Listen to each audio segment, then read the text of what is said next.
we've spent way too much time in the last 2 decades in America talking about our feelings.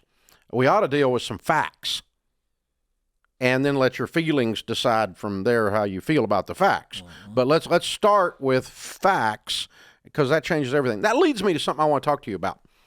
You've got your finger on the pulse of this whole freaking job market that is the weirdest job market I have ever seen in 50 years. Oh, yeah. I've been working 50 years. Oh, yeah. Started cutting grass when I was 12. I'm 62. Okay. So, but I mean, I've been in the workplace 40 years, right? And I've owned a business a lot of that time of one kind or another.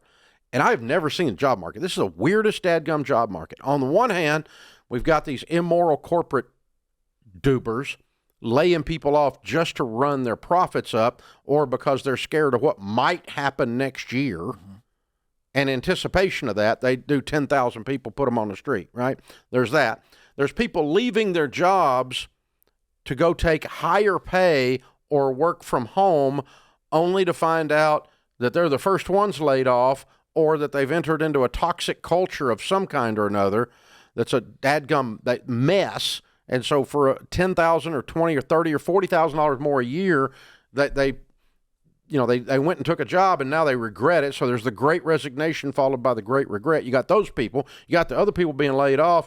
And at the same time, we've still got a labor shortage. Yes. It's the most convoluted, screwed up thing I've ever seen. Well, you got the fact that you saw the pandemic create 4 million new jobs, okay? And then when the pandemic was over, 4 million people that had left or maybe were laid off or retired during that time didn't come back. So that's created disparity. Plus, you've got 7 million men that are between the age of 25 and 55 who are able to work and are choosing not to work. They are living off of someone, whether that be government benefits and one piece of research that we were talking about the other day said they spend 2,000 hours a year on a screen, which means they're getting playing Call of Duty, and they don't know what duty is. That's right. They're medicating themselves with the dopamine from screens and entertainment in all of its various forms.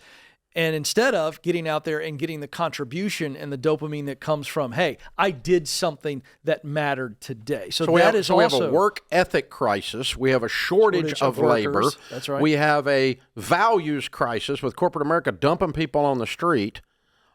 We have people jumping ship from out of the frying pan into the fire. That's right. They leave what they thought was a bad job to get a much better pay, but at a horrible place who treats them like crap. Yep. So I can work from home part-time and get paid for full-time, because everybody that works from home does not work 8 hours. Let me just tell you, okay? You sit on your butt. We know what you're doing. Or you're working 2 of these full-time jobs, which is straight up unethical. That's professional polygamy, Dave. I coined that term the other day. Professional polygamy. Working 2 full-time jobs and calling it work from home. Yeah.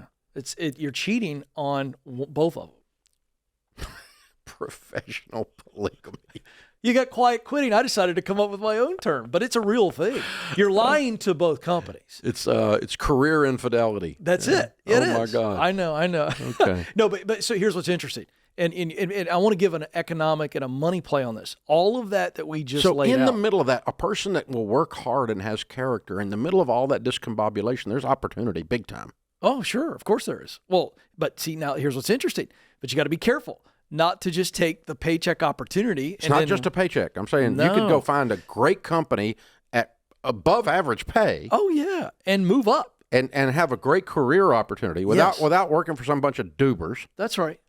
But people don't make the decision exclusively on the pay change. No. You've got to look at the quality of the leadership team, the situation. Yeah. So it's the right role. Because the data is telling us if you're working from home or if you're the last one hired, you're going to be the first ones laid off. It's absolutely true.